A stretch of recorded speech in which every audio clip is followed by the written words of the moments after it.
खबर पहलगाम हमले के बाद पाकिस्तान के खिलाफ भारत का एक्शन। सीसीएस की बैठक के बाद पाकिस्तान के खिलाफ 5 बड़े फैसले। भारत में पाकिस्तानी दूतावास बंद किया गया। 48 घंटे के भीतर पाकिस्तानी नागरिक भारत छोड़े। सभी पाकिस्तानी नागरिकों का वीजा रद्द कर दिया गया है। सिंधु जल समझौता रोका गया है। अटारी बॉर्डर चेक पोस्ट बंद किया जाएगा। तो बता दें आपको कि पहलगाम हमले के बाद पाकिस्तान के खिलाफ भारत एक्शन मोड में दिखाई दे रहा है। सीसीएस की बैठक के बाद पाकिस्तान के खिलाफ 5 बड़े फैसले लिए गए हैं। भारत में पाकिस्तानी दूतावास सबसे पहले तो बंद किए जाएंगे। जितने भी यहाँ पर दूतावास हैं वो सभी बंद कर दिए जाएंगे। 48 घंटे के भीतर पाकिस्तानी नागरिक भारत छोड़ दें और सभी पाकिस्तानी नागरिकों का वीजा अब रद्द किया गया है। और वहीं सिंधु जल समझौता भी रोक दिया गया है। अटारी बॉर्डर चेक पोस्ट भी फिलहाल बंद कर दिया गया है। ये तमाम वो 5 बड़े फैसले हैं जो कि सीसीएस की बैठक के बाद में लिए गए हैं पाकिस्तान की कमर तोड़ने के लिए। तो पहलगाम आतंकी हमले के बाद में लगातार प्रशासन यहाँ पर कार्रवाई कर रहा है जहाँ एक तरफ, तो वहीं दूसरी तरफ सरकार भी एक्शन मोड में दिखाई दे रही है। ऐसे में सीसीएस की बड़ी बैठक हुई जिसमें पाकिस्तान के खिलाफ 5 बड़े फैसले लिए गए हैं, जिसमें पहला फैसला भारत में पाकिस्तानी दूतावास बंद कर दिए जाएंगे और 48 घंटे के भीतर पाकिस्तानी नागरिक जितने भी यहाँ पर रह रहे हैं वो भारत छोड़ें। सभी पाकिस्तानी नागरिकों का वीजा तुरंत रद्द किया गया है और सिंधु जल समझौता भी रोक दिया गया है। अटारी बॉर्डर चेक पोस्ट भी बंद कर दिया जाएगा। तो बता दें आपको कि पाकिस्तान का हुक्का पानी बंद करने का फैसला सीसीएस की बैठक में लिया गया। पाक दूतावास में कर्मचारियों की संख्या में कटौती, कर्मचारियों की संख्या 55 से घटाकर 30 कर दी गई है। 48 घंटे में सभी पाक नागरिक भारत छोड़े। भारत में सभी पाकिस्तानियों का वीजा भी रद्द। अटारी बॉर्डर को बंद किया गया। सिंधु जल समझौता भी अब रोका जाएगा। तो ये 5 बड़े फैसले जो कि लिए गए हैं। बता दें आपको कि सैयद आमिर इस वक्त हमारे साथ में जुड़ गए हैं खबर पर अपडेट के लिए। सैयद आमिर, एक तरफ जहां पर पहलगाम आतंकी हमले के बाद में जो प्रशासन है वो तो कार्रवाई करने में जुटा ही हुआ है, लेकिन जो सरकार है उनकी तरफ से जो बैठक हुई है सीसीएस की, उसमें 5 बड़े फैसले लिए गए हैं पाकिस्तान की कमर तोड़ने के लिए। कौन से ये 5 बड़े फैसले और कितने प्रभावी रहेंगे?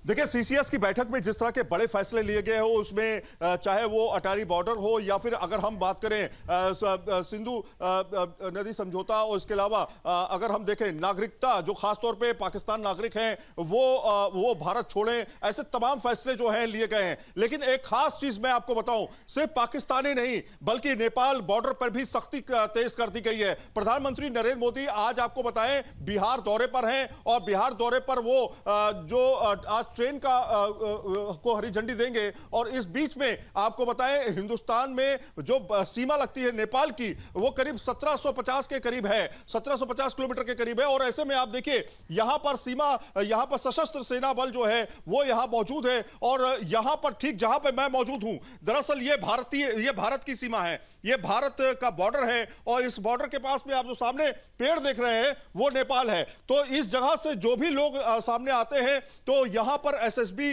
के जवान जो है यहां पर मुस्तैद हैं और यहां पर चौकसी जो है वो बढ़ा दी गई है। प्रधानमंत्री का आज दौरा है इसलिए, और साथ में दूसरा ये कि जिस तरह से पहलगाम के ऊपर अटैक हुआ, आतंकी कहीं ना कहीं पाकिस्तान की तरफ से जो आए और उन्होंने अटैक किया, यहां पर कोई गतिविधि ना हो सके, इसलिए सभी सीमाओं को जो है बहुत ही सुरक्षित रखा गया है। यहां पर सोमलाल जी हमारे साथ मौजूद हैं। सर, किस तरह की सुरक्षा व्यवस्था बढ़ाई गई है नेपाल से भारत आने वालों के लिए?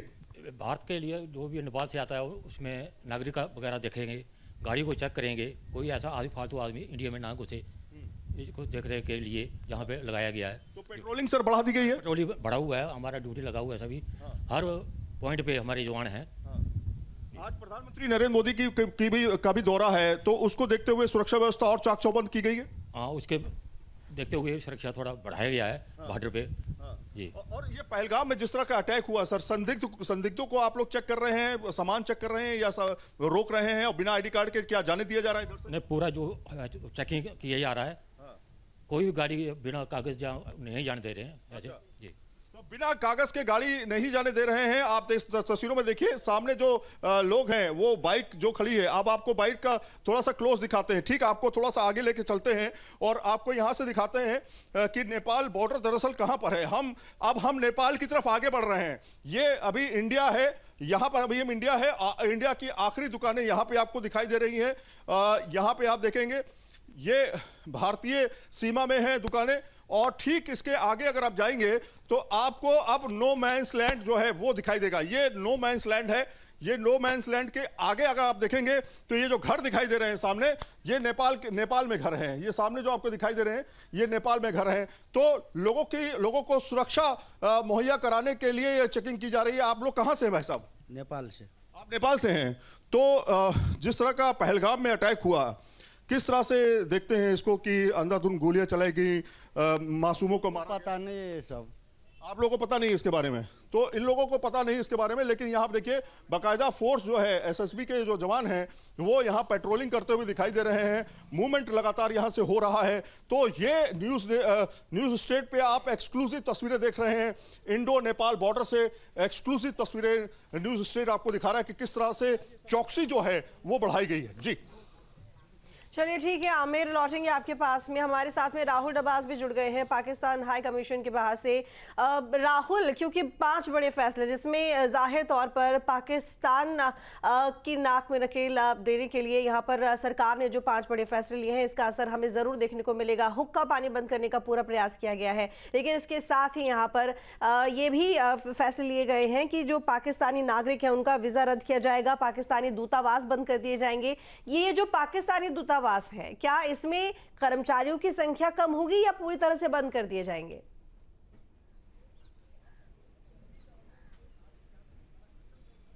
देखिए, पाकिस्तान दूतावास के बाहर ही भी मौजूद हूं और आप देखिए किस तरीके से सुरक्षा है वो मल्टी लेयर की है। यहाँ पर आप देखिए कि पैरामिलिट्री के जवान हैं और दूसरी तरफ आपको दिल्ली पुलिस के भी जवान नजर आएंगे, और उसके आगे जाकर के तीसरी लेयर है सुरक्षा की, जहाँ पर आपको पाकिस्तान का उच्चायोग नजर आ जाएगा। तो यहाँ से लगभग 100 मीटर की दूरी पर पाकिस्तान का उच्चायोग है। जो फैसला लिया गया है वो ये है कि जो दक्षिण एशिया सहयोग संगठन यानी सार्क के तहत जो वीजा दिए गए हैं, जिसे सॉफ्ट वीजा कहते हैं, वो वाले वीजा वाले सभी पाकिस्तानियों को कहा गया है 48 घंटे के अंदर भारत की सरजमीन छोड़ के चली जाइए। जिनके पास नॉर्मल वीजा है, जो भारतीय उच्चायोग के जरिए मिला होगा, यानी इस्लामाबाद में भारत उच्चायोग ने दिया होगा, उन्हें 1 मई तक का टाइम दिया गया है। 1 सप्ताह का टाइम दिया गया है उन तमाम सैन्य अधिकारियों को जिनके पास डिप्लोमेटिक आधार था यहाँ पर रहने का नई दिल्ली के अंदर शांतिपथ के अंदर।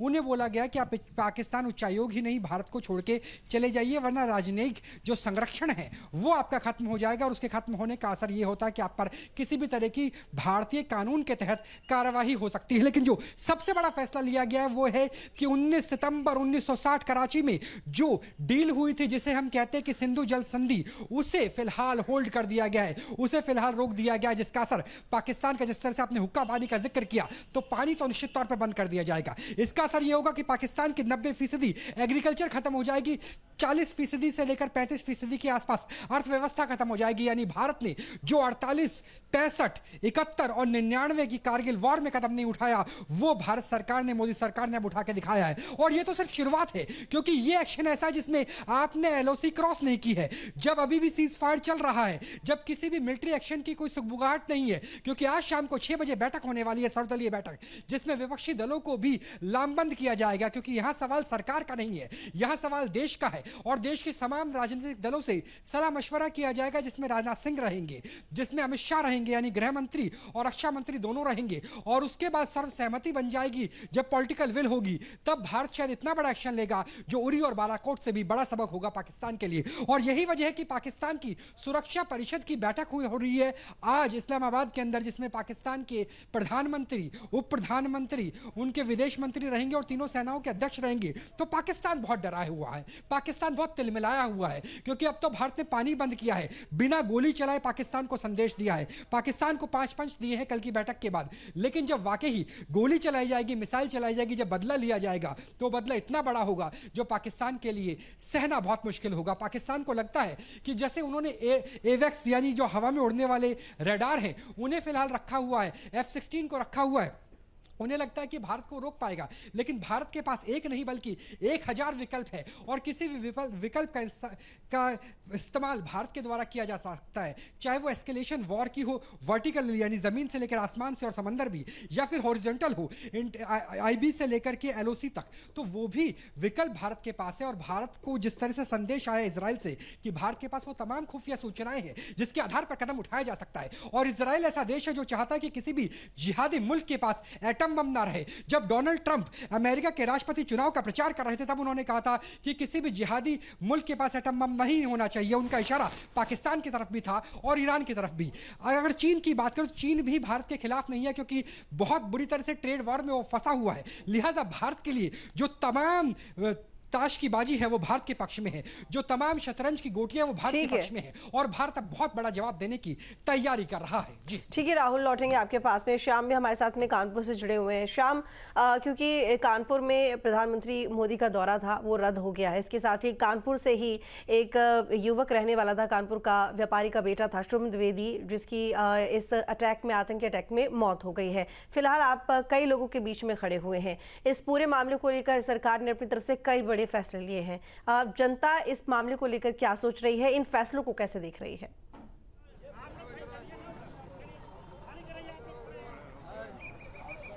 देखिए, जिस तरीके से शुभम द्विवेदी की मौत हुई, उनका शव यहाँ पर पहुंचा, तमाम लोग गमगीन हैं। तमाम क्षेत्र के लोग यहाँ पर पहुँच रहे हैं और आप देख सकते हैं कि सीएम थोड़ी देर में आने वाले हैं। तो ऐसे में तमाम वो लोग जो शुभम के पार्थिव शरीर को दर्शन करने के लिए अंदर मौजूद थे, उन्हें बाहर निकाला जा रहा है, उस एरिया को खाली कराया जा रहा है, क्योंकि शुभम के परिजनों से सीएम योगी आदित्यनाथ मुलाकात करेंगे, उन्हें सांत्वना देंगे, उन्हें ढांढस बंधाएंगे और उसके बाद उनके शव के अंतिम संस्कार को किया जाएगा। लेकिन तमाम लोगों में गुस्सा और नाराजगी देखने को मिल रही है। कुछ लोग हमारे साथ में, उनसे बात करने का प्रयास करते हैं, जानते हैं कि कितना गुस्सा है इस बात को लेकर के। ये बताइए कि शुभम जो कि कानपुर के हाथीपुर के यहाँ के रहने वाले थे, उनकी हत्या कर दी गई, किस तरीके का आक्रोश देखने को मिला आप लोगों में? बहुत बड़ा आक्रोश है।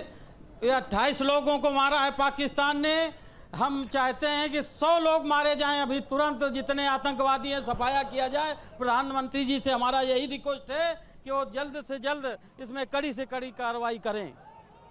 लोग हैं गुस्से में, आप देख सकते हैं कि लगातार नारेबाजी भी हो रही है। तमाम लोग नारेबाजी कर रहे हैं, पाकिस्तान मुर्दाबाद के नारे लगाए जा रहे हैं। हालांकि ये तमाम जो भीड़ है, जो थोड़ी देर पहले शुभम के घर के अंदर मौजूद थी, उनके पार्थिव शरीर के पास मौजूद थी, उन्हें अब यहाँ से बाहर निकाल करके इस सामने आचार्य रघुवीर इंटर कॉलेज है, इसके अंदर जमा किया जा रहा है। दरअसल सीएम योगी आदित्यनाथ के आने का समय हो रहा है, ऐसे में सुरक्षा की दृष्टि से तमाम लोगों को बाहर किया जा रहा है। लेकिन लोगों में आक्रोश दिख रहा है और लोग लगातार नारेबाजी करते हुए नजर आ रहे हैं, पाकिस्तान मुर्दाबाद के नारे लगा रहे हैं। साथ ही साथ लोग इस बात की मांग कर रहे हैं कि जिस तरीके से कायराना हरकत आतंकवादियों ने की है और इसमें पाकिस्तान का हाथ निकल करके सामने आ रहा है। शुरुआती जांच में जिस तरीके से पाकिस्तान की संलिप्तता की बात सामने आई, तो ऐसे में भारत सरकार ऐसा कठिन कदम उठाए, ऐसा कठोर कदम उठाए जिससे जो आतंकवादी है वो सिर ना उठा पाए और पाकिस्तान को भी कड़ा संदेश मिले। यही वजह है कि तमाम क्षेत्र के लोग यहाँ पर जुटे हैं और सीएम योगी आदित्यनाथ के सामने भी वो यही कहना चाहते हैं कि जो एक्शन है वो इस तरीके का होना चाहिए कि जिससे एक कठोर संदेश जाए। बहरहाल थोड़ी देर बाद सीएम यहाँ पर पहुँचेंगे, जिसके लिए आप देख सकते हैं कि सुरक्षा व्यवस्था कड़ी कर दी गई है। दोनों ही तरफ पुलिसकर्मियों की तैनाती कर दी गई है और सीएम यहाँ पर मीडिया को संबोधित भी करेंगे। मीडिया को संबोधित करने के बाद ही वो इसके अंदर जाएंगे और शुभम के परिजनों से मुलाकात करेंगे। तो सारी व्यवस्थाओं को दुरुस्त करने एक छोटा सा सवाल, अंतिम संस्कार कहाँ होगा श्याम? अंतिम संस्कार कहाँ होगा? तमाम रिश्तेदार, तमाम क्षेत्रीय लोग हैं, उनको बाहर।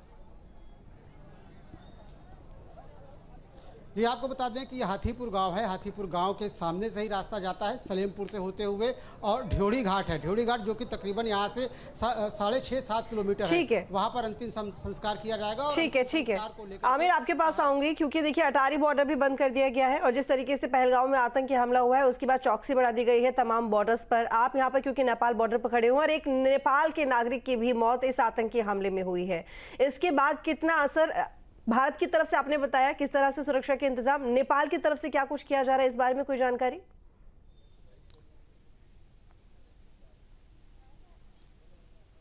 देखिए, नेपाल और भारत के संबंध जो है काफी प्रगाढ़ रहे हैं, काफी बेहतर रहे हैं, लेकिन चौकसी, चूंकि आप देखिए भारत और नेपाल के बीच मैत्री संबंध की वजह से यहां पर मूवमेंट जो है बहुत आसान होता है। अगर बॉलिंग की जाती है नेपाल से तो बैटिंग की जाती है इंडिया से, तो इस तरह की तस्वीरें भी सामने आती है। लेकिन अभी आप जो चौकसी देख रहे हैं, हालांकि बॉर्डर पे आपको नॉर्मली चौकसी दिखाई देती है, लेकिन इस समय जो चौकसी है, और आपको वो तस्वीरें दिखाते हैं, देखिए यहां पर ये जो माइलस्टोन रखा हुआ है, ये आपको बताता है कि यहां पर भारत और नेपाल बिल्कुल करीब करीब हैं। और ऐसे में एसएसबी के जो जवान हैं वो आप देखिए। हम यहां पर पहुंचे हैं न्यूज स्टेट। आपको एक तरफ भारत का ये दिखाई दे रहा है, ये भारत लिखा हुआ है, और दूसरी तरफ नेपाल लिखा हुआ है। यहां पे आप आएंगे तो यहां पर नेपाल है। मतलब अगर आप कुछ मिलाकर के इस तरह से देखेंगे तो एक पैर मेरा भारत में है और एक पैर नेपाल में है। लेकिन चौकसी क्यों बढ़ाएगी, इसके पीछे की वजह थी। आप देखिए जिस तरह से पहलगाम में आतंकी हमला हुआ